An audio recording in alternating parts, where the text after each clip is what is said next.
I'd like to welcome you to another episode of the P.E.A.R podcast, where our goal is to share stories of women who have pivoted, explored opportunities, adapted to circumstances, and repositioned themselves for success, no matter what life or business has put in their path. And today, my guest is Elle Hart, and she is the founder of Feel Empowered Every Day. And she helps individuals and organizations make sense of behavior so that they can communicate more effectively, strengthen relationships, and navigate with greater confidence so life feels lighter. And who wouldn't want that right now? She is also the author of Your Behavior Language, where she introduces a very simple but transformative idea that every person has a natural internal process that shapes how they make decisions and connect with others, and how they respond under pressure, which there again is very prevalent in today's society. Her key focus is that nothing is wrong, but the language is missing. So, welcome, Elle. I'm excited to have you here today and share your story. Thank you, Jillian. I'm excited to be here. So, one of the things that we've been doing is kind of stepping back to when we were much younger and what we thought we were going to do when we grew up, and how much that has either aligned for some people or it's gone in a completely 180. So, could you kind of start off with where you thought you were going to be when you grew up? Yeah, when I was young, I remember playing, my sister and I would play, of course, make believe in grown-ups. And the three things that I used to always pretend I was a teacher, a Ooh. psychologist, or a business person.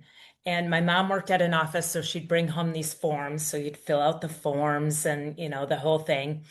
And it's funny because now, what I'm doing, I did not go straight into that. I had a long pivot around to it. But now, what I'm doing is kind of a culmination of all of those things. So I look back and I think, oh my gosh, that's so funny that those are the three careers that I pretended to be when I was young. So, can you kind of build on that and how did you gain either your knowledge or experience along the way to get to where you are now? Well, when I was graduating high school, I decided that I needed to go away to college. I grew up in a single mom home, and she did an absolutely phenomenal job raising my sister and I, but it was a very stressful environment. And my mom and I did not always see eye to eye. We had very different behavior languages, and we had not discovered that different was not wrong yet. So there was some clashing there. And so I thought, I got to get out of here and I need to go away to school. And so I went away, and my thought was, I'm going to be a high school counselor and I'm going to help teenagers that are struggling in some of the ways that I was, just with really self-confidence. I was very outgoing, which is often mistaken for confident, but I Mm. wasn't. I was outgoing because I wanted to be accepted and I needed other people's approval. And so, ironically, my high school counselor completely talked me out of it.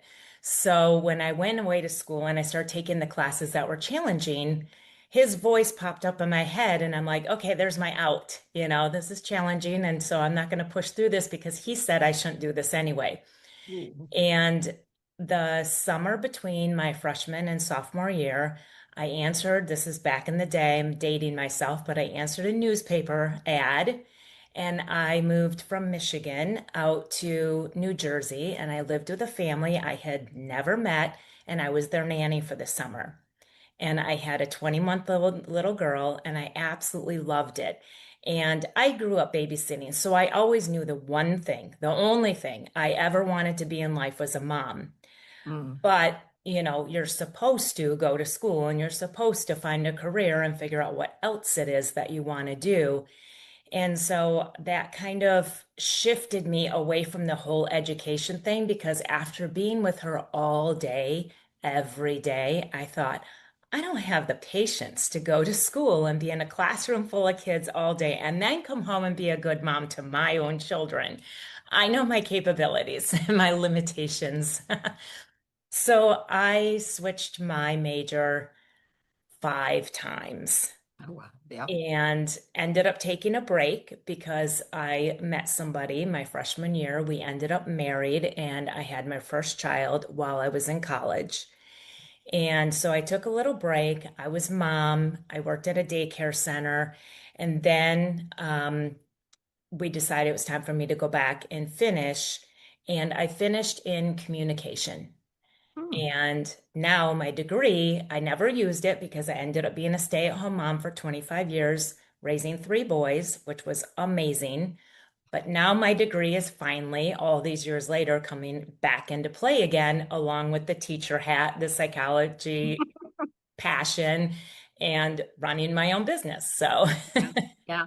Well, and I think one of the things that you said in there was that your counselor said something that stuck with you. And I hear stories so often of young women who have heard a story or a comment from somebody who really didn't understand them well enough and should not have been giving that advice. And yet it stuck with them and it influences the direction that they go. So, even though it did kind of stick with you, I think that you've made some good choices since then based on, and I think you said that, understanding yourself and how important it is to really understand yourself.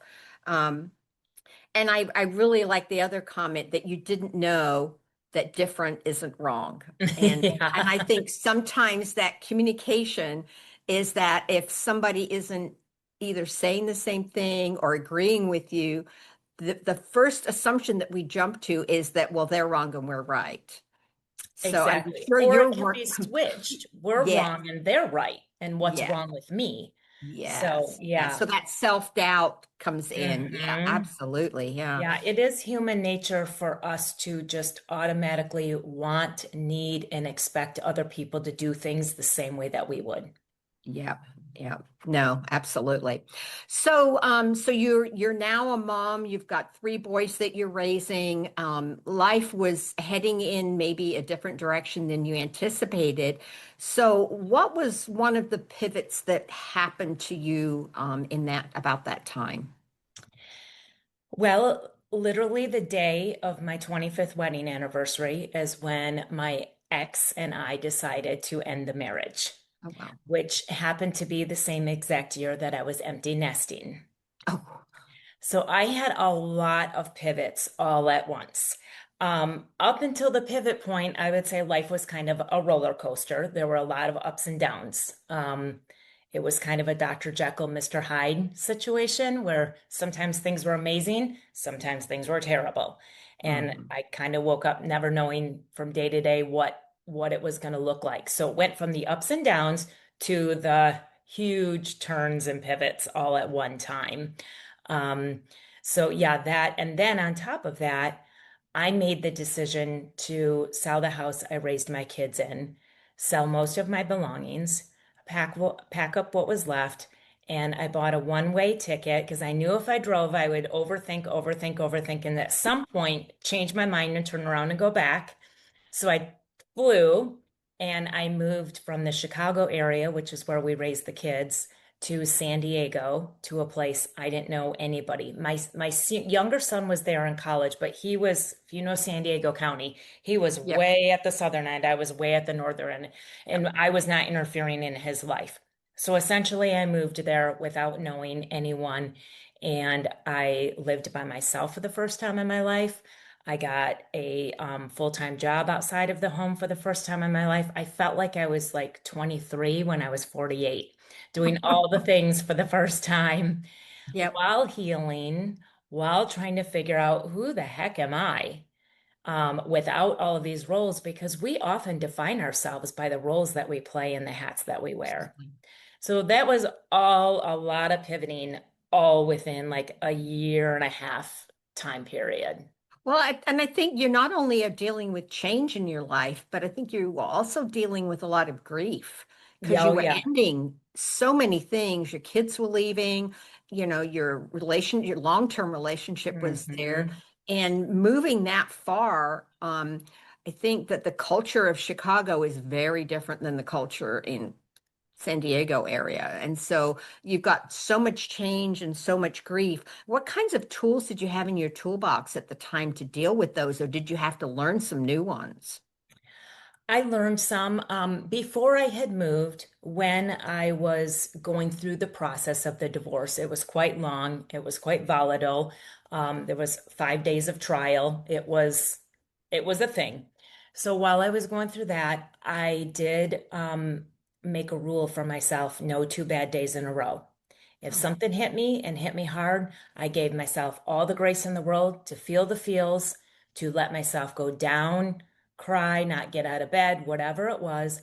But the next day, I had to get up, I had to shower, I had to get dressed, and I had to go out and I had to do something because I knew if I let myself have 2 days and more, I was going to go right down and it would be very difficult to come out of that dark place.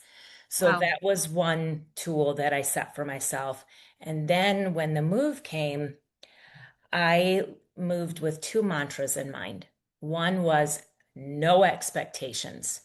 Mm. I was not going to let anybody else's expectations um, influence, like I did in high school, influence my decisions, influence how I was doing things. I was not going to put the burden of expectations on myself. And I was letting all of that go because that's how I had lived for so long, trying very hard to meet expectations. And that was a very difficult thing. So I let those go. And now I say that we no longer have expectations, we turn them into respectations. We Mm. learn to respect ourselves and respect one another. And that's what comes out of our expecting.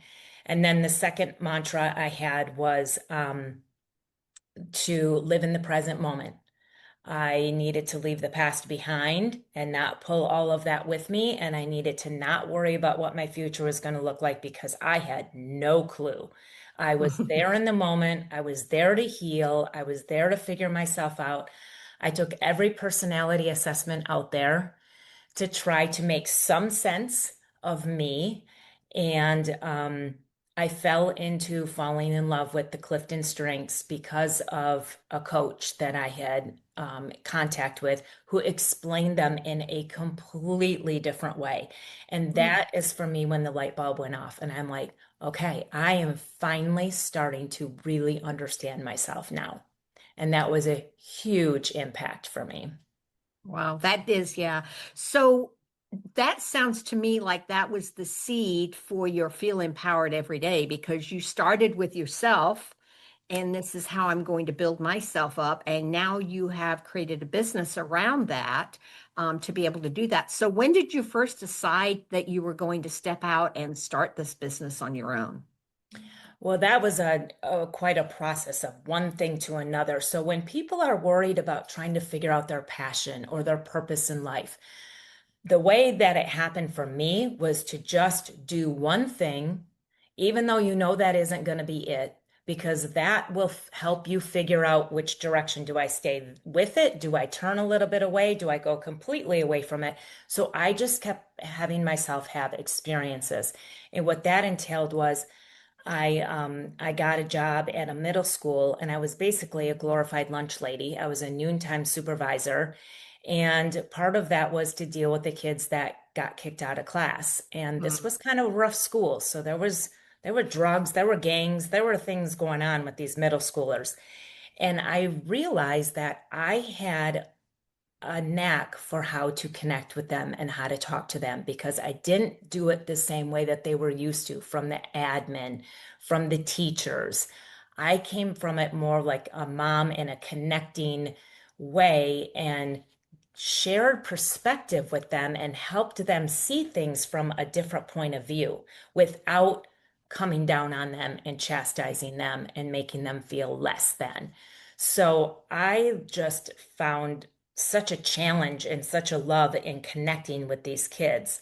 And then that position led to a full-time instructional aide position at a different middle school where the pressures were different for those kids. It was a more affluent school, so the pressures were anxiety about getting good grades and what kind of college am I going to get into and all of that kind of stuff. Again, connected with the kids, gave them different perspectives than what they were used to hearing. And you know when something lights you up on the inside. And Yep. that was just lighting me up. So also at the same time for myself, I was studying emotional intelligence. So I got a certification, helped myself with that, but then I applied that with the kids as well. And I thought, I'm going to start an after school club. Well, then COVID hit and there Mm, was no school in California forever. So the after school club thing didn't happen. I ended up teaching a summer class instead to the middle schoolers on feeling empowered every day. And again, when you feel the feeling, and I thought, I can't go back and be that creepy adult sitting in the back of the classroom who's not actually teaching, but there. And that's when I decided I'm going to turn this into a business and I'm going to take a chance on myself and I work with teenagers, I work with adults, I work with couples, family dynamics. And now I've moved into the business sector as well, working with leadership and teams. yeah. And And I think your first, the book that you have behind you, your behavior language, was kind of an offshoot of your first project. Can you explain a little bit about that? yeah, so when I was teaching that class to the middle schoolers, there were some girls that would take notes in bullet journal form. So they would do all the doodles and the flowers and the bullets and the colors. And every day after class, they were so excited to show me their set of notes that they had. So I took pictures of them because they did such a beautiful job with it and they captured the ideas that I was, teaching them. And that inspired me to create a bullet journal style book where I gave tidbits of information, but it's very interactive and it's colorful. And there's different places to write in it, but there's a lot of information to absorb.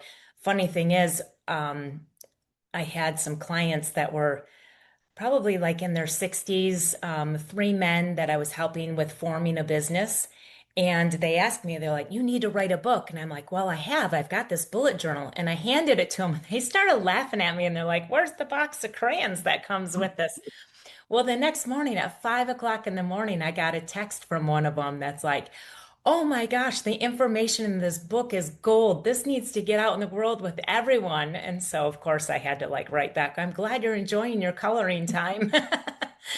So, yes, I made that first. And then I had been working on a second book for quite a while, and it was something that I felt like it was kind of being forced and it wasn't feeling right.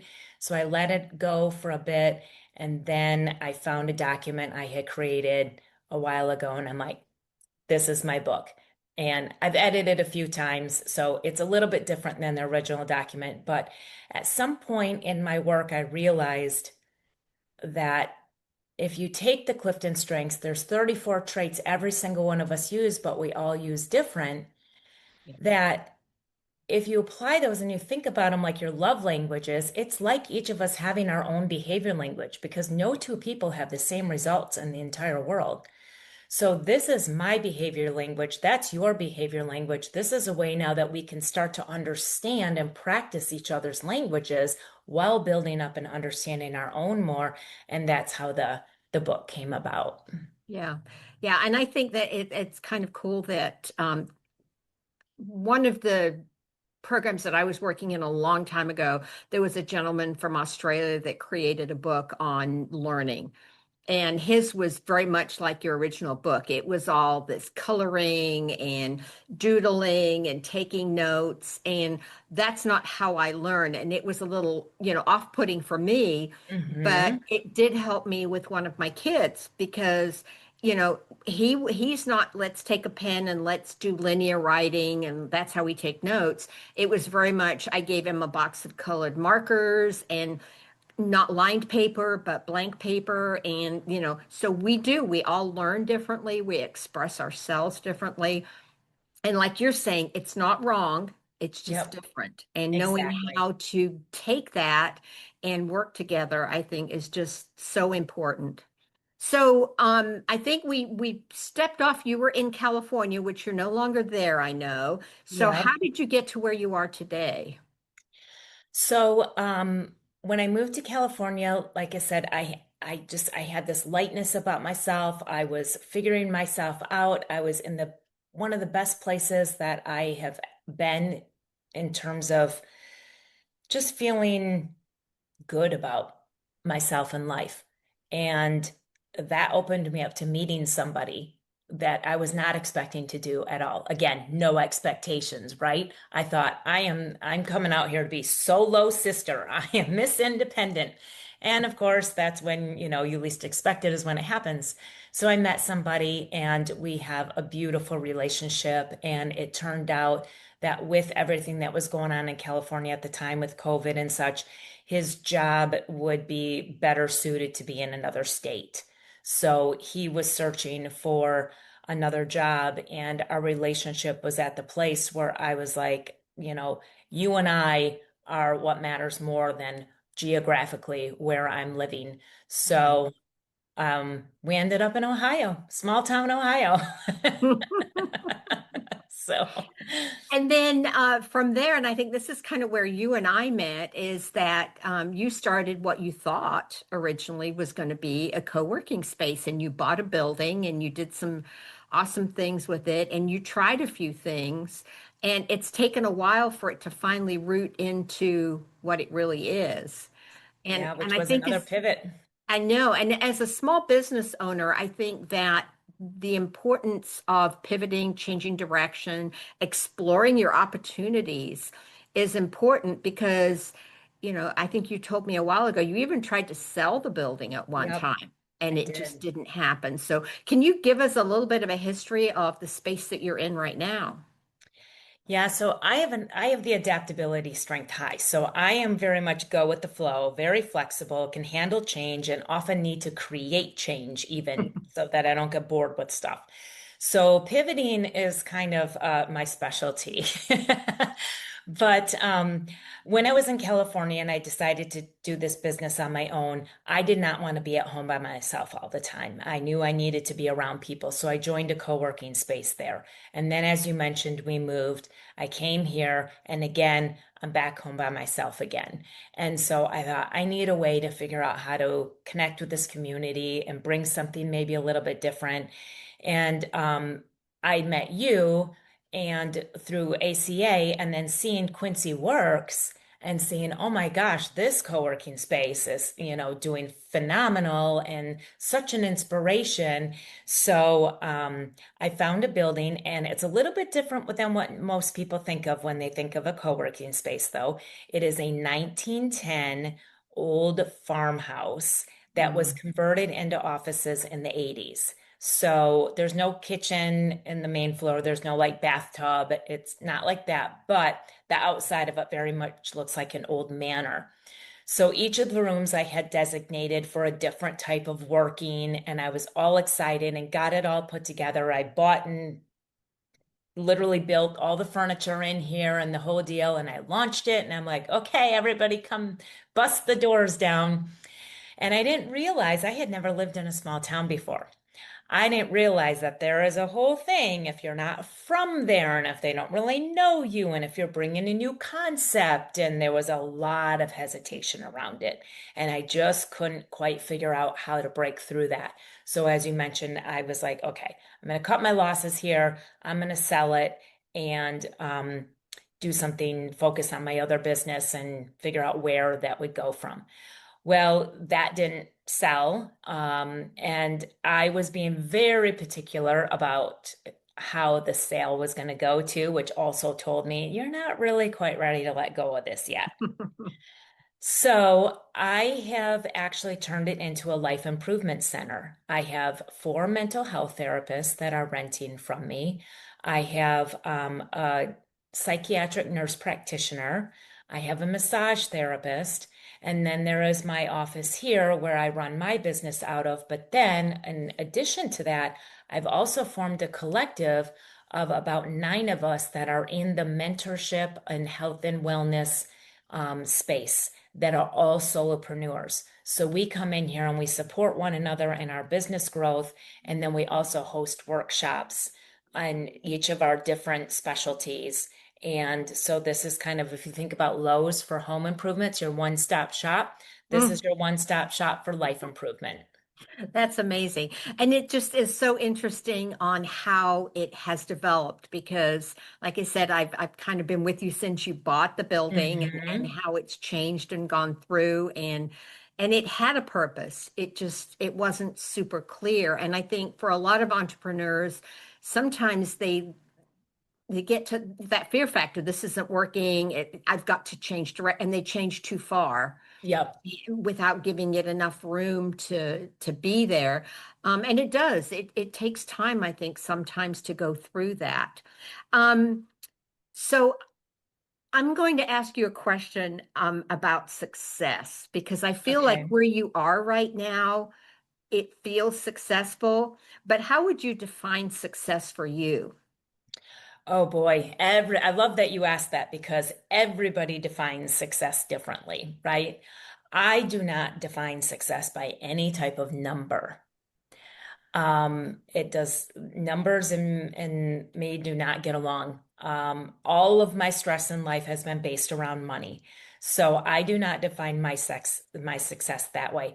I define mine as terms of connecting with people. Mm, How many people am I connecting with? How many people am I making some type of an impact in their life? How many people walk away from our interaction feeling a little bit lighter, smiling, feeling like their perspective has been shifted just a little bit, yeah. and they just feel better about themselves? If I get that, that is success to me. Yeah, it gives you that feeling inside that and I think it is more like you said, it's not number, it's about a feeling. So Yes. Yep. absolutely, I love that. Yeah. So if there is a woman who is listening and she feels stuck right now, what advice would you give her? I would give her the advice to figure out your own personal process in terms of how do you do things best in life. Don't worry about how somebody else is doing it or what all the, specialists and gurus tell you you're supposed to do and all of that kind of stuff because the more we try to be like somebody else, the more Mm, stuck we're going to feel. So when you listen to and pay attention to again, like what's lighting you up, what gives you energy, what drains you, what helps you make decisions faster, what, causes you to overthink, whatever it might be that looks like for you. Pay attention to that and follow that because the more you do that, the more you're going to feel in alignment. And that's where true success comes from, is when you're aligned. Because people who are burned out and people who are stuck, it is usually because they're not in alignment with themselves. Again, because they're trying to be more like somebody or something else that they're not naturally. yeah. And sometimes I think too that when we go looking for answers, for example, you go to a conference or you go to a seminar or you read a book, you try to take all of that on. And what you really need to be looking for is what piece from this can I take and adapt to who I am rather than Absolutely. taking it and just putting it straight on me. And it doesn't work that way. So Yes. that really is. So, what is next for you on the horizon, do you think? Well, I accidentally started a podcast yesterday. So I have a new podcast out now. I am starting twice a month to do a Make It Make Sense live where I have been putting out videos. I have a YouTube channel, I have TikTok. I've been putting out these short form content, but I have figured out that I don't love just talking to people. I really want to talk with people. So Mhm. twice a month, I'm offering a Zoom call where we can get on as a group, and it is just truly a conversation about a particular topic that I will first done a podcast episode on so you can get a better idea of what the topic is going to entail.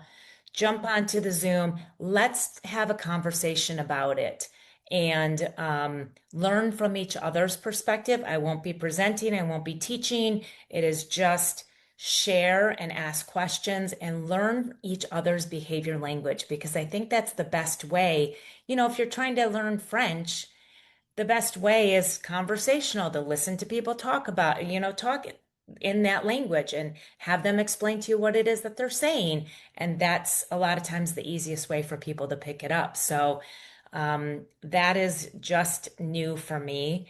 And I think. And it's kind of an immersive experience, is what you're providing. absolutely. It's not here's a book, read it, go home and do it. It's like, let's have a conversation around it. What can we learn for ourselves, or how can we learn from one another? Yeah, my And I book is think the that's foundation that opens the door for more conversation. absolutely, I love that. So we've covered a lot of topics and areas of your life. Is there anything that we haven't touched on that you would like to expand on here as we close out today?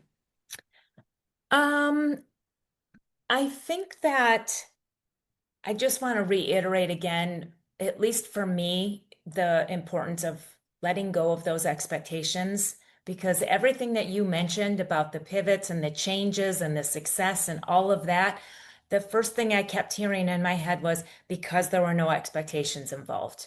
Like we have some, you have to plan, you have a standard for things and boundaries and guidelines, but it's different than an expectation. And I feel like that is something that is really important to drive home.